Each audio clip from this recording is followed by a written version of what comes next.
Ons bly bid. As iemand siek is, bly ons bid dat die Here hulle gesond maak. As iemand finansiële behoefte het of deurbrake nodig het, ons bid daarvoor. Ons die getuienis wat ons die afgelope tyd ingekry het van hoe dat die Here voorsien het. As daar ander probleme, situasies is, weet jy, ons moet nie ophou bid. Amen. God hoor, God antwoord. Amen. Galasiërs 4 vers 19. Ek wil met u praat oor die geboorte van God se belofte in jou hart en in jou lewe. Want vir elkeen van ons het die Here 'n belofte, 'n plan wat hy vir ons in gedagte het. Amen.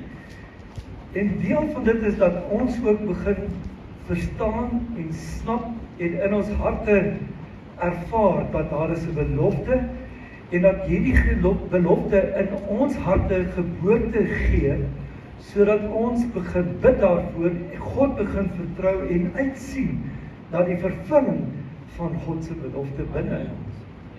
Nou, Paulus skryf vir die gemeente in Galasiërs 4 vers 19 net die kort stukkie.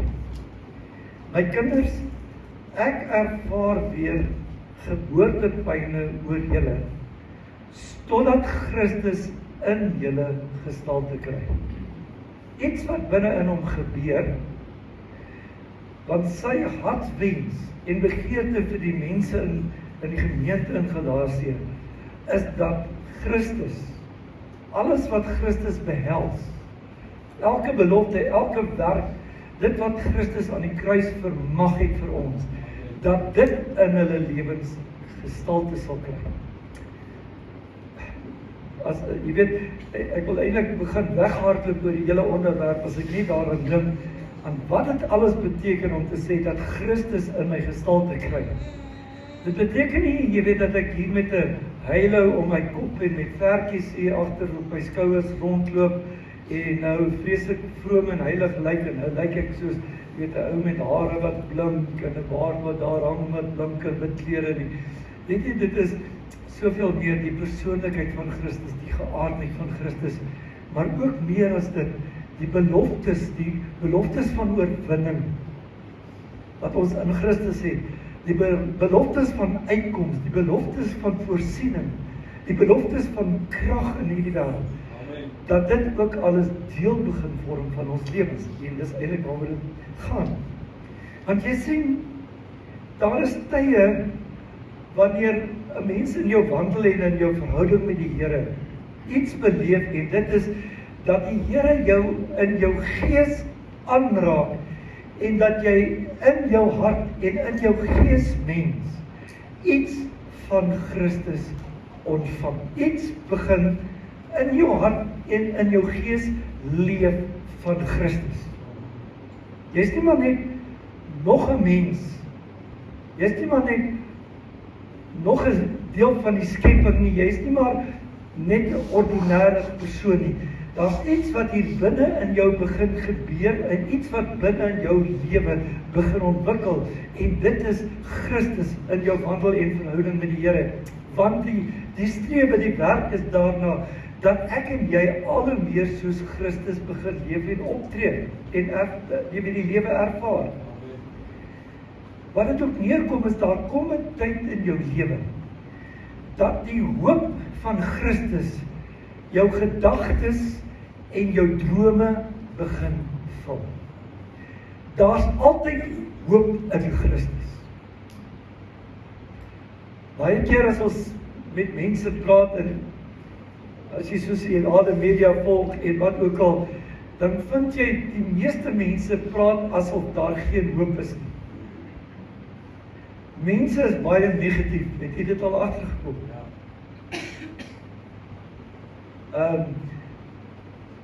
Waar mense in groepe by mekaar kom, is daar altyd, jy weet, asof die wêreld rondom hulle altyd uit mekaar uitval, en die verwagting in die meeste mense se harte is dat dit moet sleg gaan en dit gaan nog slegter gaan. Maar inteendeel, in Christus gebeur daar iets in 'n kind van die Here se hart. Wanneer 'n kind van die Here met die Here wandel, dan is daar 'n oomblik in jou lewe wat jy met die Here begin wandel, wat in jou hart, in jou gedagtes, begin hoop groei en ontwikkel. 'n Verwagting dat die bonatuurlike in jou lewe en in jou omstandighede gaan gebeur, en dat dit met jou gaan goed gaan, ten spyte van wat buite jou gebeur. Nou, dit wat Paulus nou hier beskryf het, hy sê dit werk half amper soos 'n swangerskap. Nou, swangerskap is 'n proses. Dit beteken iets word ontvang. So iets word in jou gees ontvang van die Here. En dan begin, soos met swangerskap, begin 'n liggaam iets vertroetel wat dit ontvang het, en dit ontwikkel, en dit word beskik en beskerm terwyl dit groei. So in jou gees ontvang jy die hoop en die belofte van die Here, en jou gees en die gees van die Here in jou begin hierdie belofte vertroetel, ontwikkel, en deur jou gebede wat jy voortdurend voor die Here bring, rondom dit wat jy in jou gees ervaar, beskerm dit wat hier binne in jou hart as mens begin ontwikkel. Dis ongelooflik kosbaar. Jy sien, wat 'n mens uiteindelik kan sê is, Christus word binne in jou gevorm. Want jy word verander na die beeld van Christus. Die woord sê, God werk binne in ons, om ons te verander na die beeld, na hoe Christus lyk, dat ons ook so moet lyk. Die beste voorbeeld wat ons seker het, van hoe Christus lyk, is dit wat ons in die Bybel lees, van toe hy ook op aarde was. Hoorbehalwe natuurlik wat ons lees in Openbaring van die grootsheid van hom, en hoe hy vertoon, maar weet jy, as jy Jesus sien, in die 3 jaar wat hy sy bediening op aarde uitgeleef het. Hy het ongelooflike uitdagings teëgekom in sy lewe, maar niks het hom ondergekry. Weet jy, daar was soveel situasies wat opgeduik het, dat die 12 wat saam met hom gewees het, wat hy hier totaal behoop opgee en benoud was en angsbevange was, en dan was Jesus net kalm, en hy het 'n antwoord gehad. Maar dit is 'n storm, en hierdie vissermanne wat jare se ondervinding op die water het, wat nie sommer bang word vir 'n storm nie, begin bang word, en hier lê hy in slaap, en hulle skiet hom wakker, en sê, maar kan jy nie sien, ons gaan verdrink nie. En dan staan hy op, en hy sê vir die storm, luister, word stil. Hulle kom en hulle raak bekommerd, want hy preek die hele dag, en die mense het nog nie geëet nie, en daar's nie geld nie, en hulle weet nie hoe nie. En dan sê hy, maar geef hulle kos. Nou, ons het niks nie. Nou, maar wat het julle? O, hier's 'n seetjie met 'n paar broodjies en visse. Nou, bring dit. En hy breek die brood, hy breek die vis. En hy voer 5000 mans plus vrouens en kinders. En 12 mandjies bly oor. Roep hom, man uit wat van geboorte af blind en doof is. Of hulle hom half stil maak en sê, hoorie man, jy pla. Ek pla hom nie. Wat in hom is daar? Jy sal sien, jy sal hoor, staan op en loop. Daar's hoop te midde van dit alles. So, jy sien, as ek praat van Christus wat in ons gevorm word, dan is dit dat hier binne in ons daardie hoop, daardie oorwinning, ten spyte van die storms, ten spyte van die negativiteit rondom ons, dat in jou hoop ontwikkel en die wete dat God in beheer is en dat God bo alles sal voorsien. As my broer vanmôre meer tyd sou spandeer, dan sal hy vir jou vertel hoe dat daar tye was wat hy erg benoud begin word het. Want hoe betaal ek my huis? Hoe sit ek kos op die tafel? Hallo. En dit is doodnatuurlik. Maar tog binne in hom is daar iets gebore, en dit is, ek leef in Christus en Christus leef in my. Die Here sal voorsien. En dis wat ons vanmôre getuig. Christus het voorsien. Want jy sien, van daardie oomblik af wat jy hierdie in jou lewe ontvang, jy sien, besef jy dat jou wandel met die Here is nie maar net blote godsdienst nie, maar dit is, jy is besig, kom ek gebruik die Engelse term, jy is op pad, jy het 'n destiny, die Afrikaans is lotsbestemming, maar ek hou meer van destiny. Jy het iewerste waarheen Christus met jou op pad is, en dit is, dat jy die lewe en die vrede in Christus sal hê en sal ervaar, die oorwinning in Christus sal ervaar, die voorsiening in Christus sal ervaar, wat jy ook al nodig het. Jy sien, jy gaan op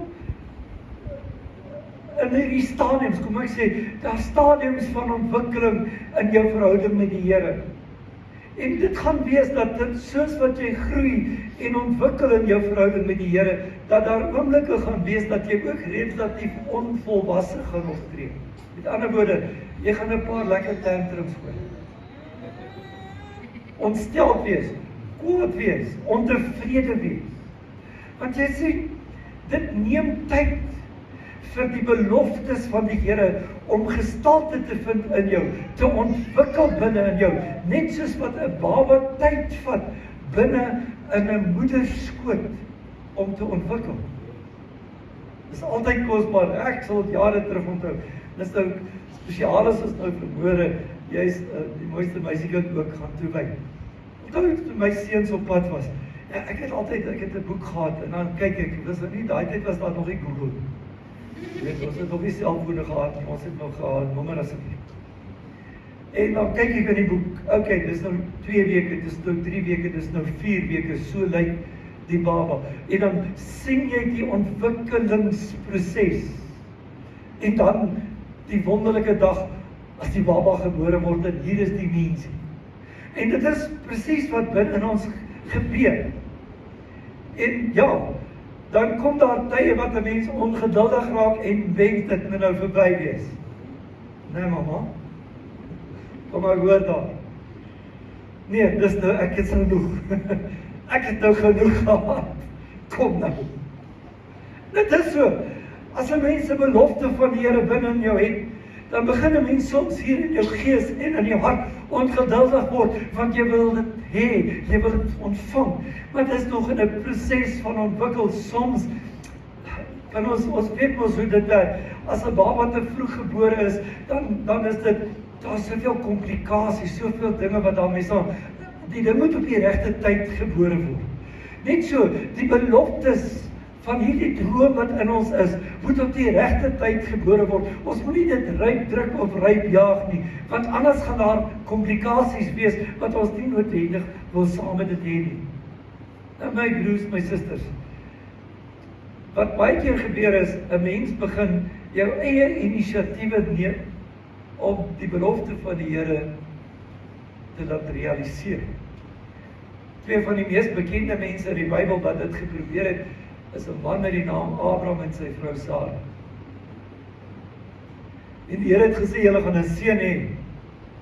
Dit is seker nie die horlosie dopgehou en gekyk, jy weet, dis dan, jy weet, hier by 100 jaar oud, so it's not gonna happen soon, if at all.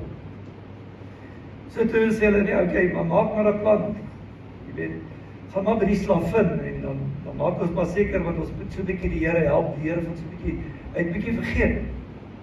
Ons raak ook so, dat ons soms 'n belofte van die Here in ons het, en ons wil dit ryp druk, want ons voel die Here het vergeet. Maar God het nie vergeet nie, hy het 'n plan. Want jy sê, die droom wat God vir jou het, is altyd iets bonatuurliks wat 'n mens nie self kan vermag nie. Ek wil hê jy moet dit vashou. Dis hoekom Abraham en Sara se belofte van 'n seun so bonatuurlik was. Dit was iets wat nie menslik moontlik was nie. Mense kon dit nie meer doen. En die droom wat God meestal vir jou gee om Christus in jou te laat gestalte vind, is iets bonatuurlik wat nie deur mense vermag of verrig kan word. Dis net iets wat God kan doen. So, jy moet besef, het vat tyd om die belofte van God in jou lewe te laat vervul. So, dis net God wat dit aan die einde van die dag kan doen. So, jou taak, eintlik net, is om met God saam te werk en mee te werk in die proses waar hy met jou werk en jou ontwikkel tot op die plek waar dit wat hy beloof het vervul kan word. So jy moet saam met hom werk om, ek sê, die plek, die geleentheid voor te berei, sodat die wonderwerk in jou lewe kan vervul. Die aanvanklike stappe van ons wandel met die Here behels meeste van die tyd nie vervulling. Met ander woorde, wat bedoel ek daarby? Gaan meer oor ontwikkeling. Die goed wat jy wil hê moet gebeur, gaan nog nie gebeur. Maar dinge gaan rondom jou begin in plek kom, sodat dit wat die Here jou beloof het, kan gebeur. Dinge moet in plek kom. Sekere dinge moet gebeur, sodat wanneer die belofte vervul word, alles reg is vir die belofte om te kan leef, te kan bestaan, te kan ontwikkel en verder te gaan. So, jy sien, dis baie belangrik. Jy moet besef dit het te doen met ontwikkeling. Maar nou, die Here is nie die enigste ene wat altyd betrokke is wanneer daar in ons lewens ontwikkel word na die belofte van die Here toe. Daar's nog iemand. En jy kan hom nou maar noem wat jy wil. Jy kan hom noem Lucifer, jy kan hom noem Satan, jy kan hom noem Nik, jy kan hom noem duiwel, whatever jy wil noem. Maar weet jy wat? Hy is ook altyd besig. Want sy grootste droom is om die droom wat God in jou hart gegee het, te verwoes. Om dit van jou te beroof, dit van jou weg te neem. Dan moet jy die ding verstaan. Want soos wat jy ontwikkel na die destiny wat God vir jou in gedagte het, na die belofte, soos wat jy ontwikkel om te groei daarheen, om dit in besit te neem in jou lewe, kom hy met allerhande slim trucs om dit van jou te steel of dit van jou te verwoes. En weet jy, die grootste ding wat hy eintlik die meeste van die tyd doen, is om beskuldigings teen jou as kind van die Here in te bring. Jy sien, as hy enigiets kan doen om die belofte van die Here te verwoes, is hy gelukkig. So wat hy baie keer dan begin is, hy laat jou twyfel en hy bring in jou hart en in jou gees jou twyfel oor jou persoonlike motiewe. Hy laat jou soms selfs twyfel of jy ooit gereed is om te ontvang wat God in jou lewe wil doen. Hy laat jou twyfel of jy goed genoeg is. Van buite af is daar beskuldigings, van buite af is daar kritiek teen jou as mens en persoon. En weet jy wat? Hy gebruik al hierdie goed om jou te manipuleer. En hartseer is, jou vyand gebruik baie keer mense rondom ons om dit te doen. Mense om jou te beskuldig, mense om jou te bevraagteken, mense om jou te kritiseer, om dit wat in jou gees is, te probeer doodmaak. Ongelukkig is die mense is maar net so. Ons soek eintlik altyd na die aanvaarding van mense. Ons hou daarvan as mense van ons hou. Is dit nie so nie? Kom maar. Kom. Julle moet 'n bietjie eerlik wees. Wie van julle hou nie daarvan as mense van julle hou? Ek dink ons almal hou daarvan as mense van ons hou. Mense eintlik, jy weet, redelik dink ons is okay mense. En baie keer gaan ons lewe om dinge te doen en op 'n wyse op te tree wat ons altyd mense probeer gelukkig maak om van ons te hou. En dan in die proses, terwyl ons soek na die aanvaarding van mense, kom dit daarop neer dat ons uit die oog verloor wat God vir ons beloof het en dit wat God vir ons wil doen. En kan ek jou sê, mense se aanvaarding is baie wispelturig en dikwels kort van die. Dan ek sê, hulle like jou nou en oor 'n maand like hulle jou nie meer. Kan. Vandag is jy almal se Here en môre is jy seer. Vandag kan hulle sê, jy is oulik, en die dag daarna, dan is jy nie meer so oulik. Dis maar net ongelukkig hoe dit is. So, jy sien, baie keer probeer ons onsself verdedig, en ons het nie nodig om onsself te verdedig. Want God is in ons besig, en dit is wat saak.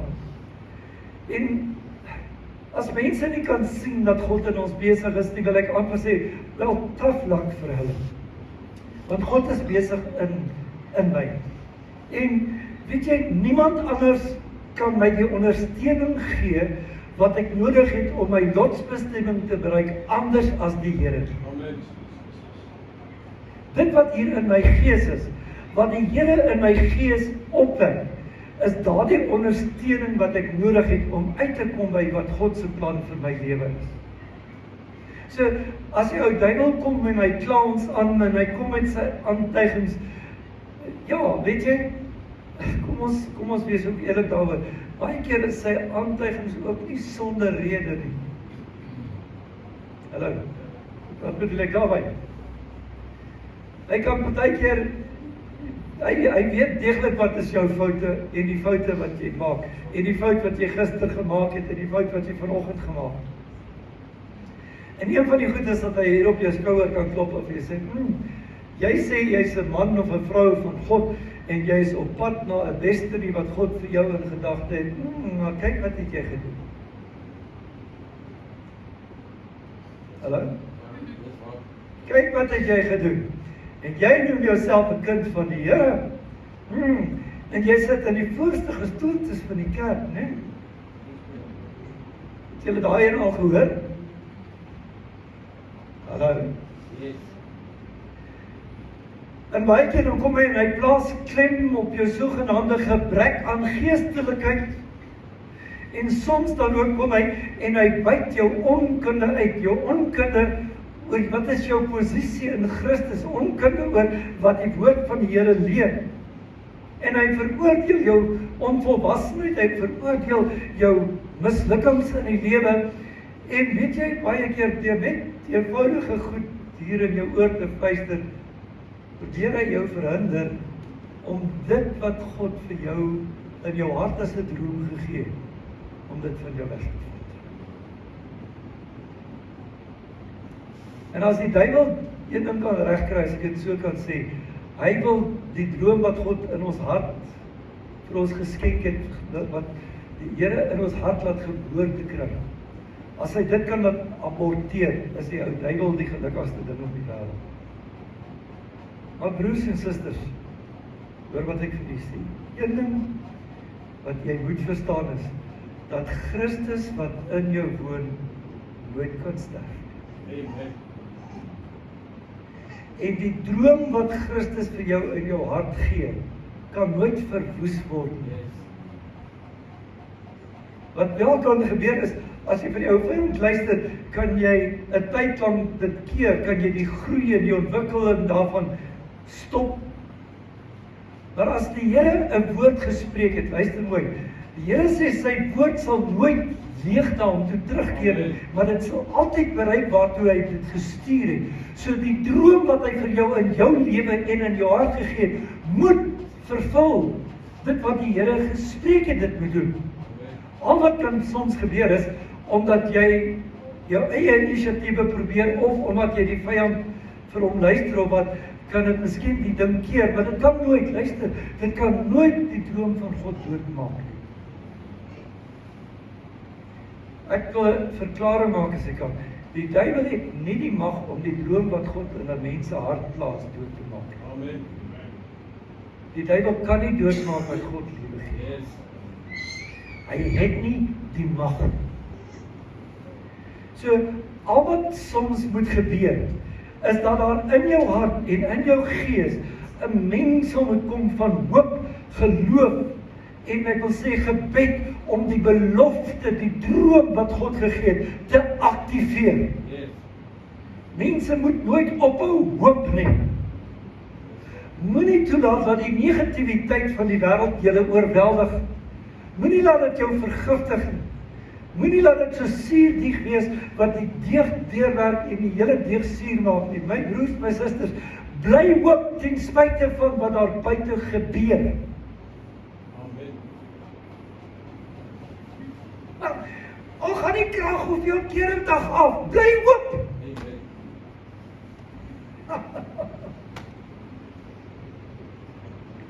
Moenie opgee nie. Al hoor jy watter slegte nuus? Ek bedoel goed, ek weet nie wie lees almal nog koerante nie, maar ek bedoel almal volg seker op hulle slimfone die nuus en wat in die wêreld rondom hulle gebeur. Ja, dan kan ek jou sê, journalistiek gaan oor slegte nuus, dit het nog nooit oor goeie nuus gegaan. Amen. 'n Joernalis kan net sleg oopgrawe. Ek het nog nooit gesien dat hulle eintlik goeie stories soek. En al kom hoeveel slegte nuus jou kant toe, bly hoop, bly glo. Jy weet, meng alles wat in jou lewe is, met hoop, geloof en bid daaroor. Moenie ophou om te bid, totdat dit wat God beloof het, gebeur, tot vervulling kom. Moenie toelaat dat die vyand se beskuldigings en die opinies van mense daar buite jou van stryk afbring nie. Want geen wapen wat die vyand teen jou smeer, kan staan, wanneer die belofte van God oor jou lewe uitgespreek is. Amen. Een ding is verseker, en dit is wanneer jy die belofte wat God oor jou lewe gespreek het, in jou hart vashou. As jy aan daardie belofte vashou, trek dit jou in die teenwoordigheid van die Here in. Die Here laat dit in jou binneste groei, laat dit ontwikkel en laat dit volwassenheid bereik, sodat die belofte van die Here realiteit word, vervul word en in jou lewe gebeur. Wat jy sien, wat belangrik is ek begin hoop, as ek begin glo, as ek begin vasstaan op die woord van die Here, word hierdie droom elke dag in my lewe hernu, sodat ek nooit opgee nie, totdat ek dit kry. God is 'n waarmaker van sy woord. Abraham en Sara het 'n seun gehad. Yes. Hy is 'n waarmaker van sy woord. Josef se pa en broers het gaan buig.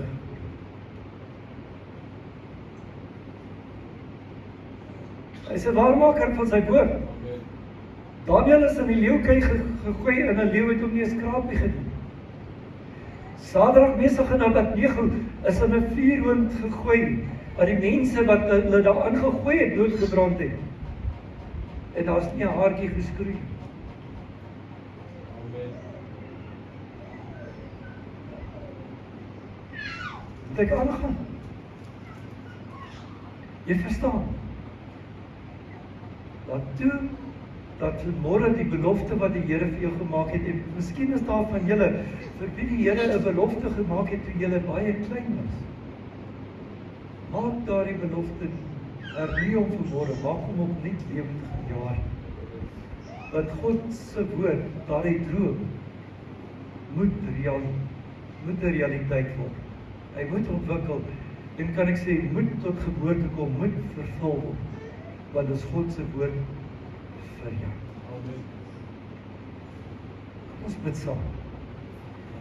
Ons Hemelse Vader, dankie dat ons in die teenwoordigheid kan staan. Dankie dat ons kan weet dat daar in U vir ons elkeen 'n belofte is. Vader, ek wil bid dat in elke persoon wat hier is se lewens, daardie beloftes vanmôre weer wakker gemaak word. En ek sê afgestof word in hulle hart en in hulle gees. En ek wil vra dat U vir mense die hoop en die geloof sal gee, dat hulle U sal glo, U sal vertrou, om die belofte eersdaags in hulle lewens vervul te sien. Daarom bid ek vir elke belofte in hulle lewens. Ek bid, Here, dat U dit lewend sal hou, dat U dit sal laat groei, maar meer nog, dat die beloftes wat U vir elkeen van ons gegee het, dat dit vandag vervul sal word in Jesus Christus.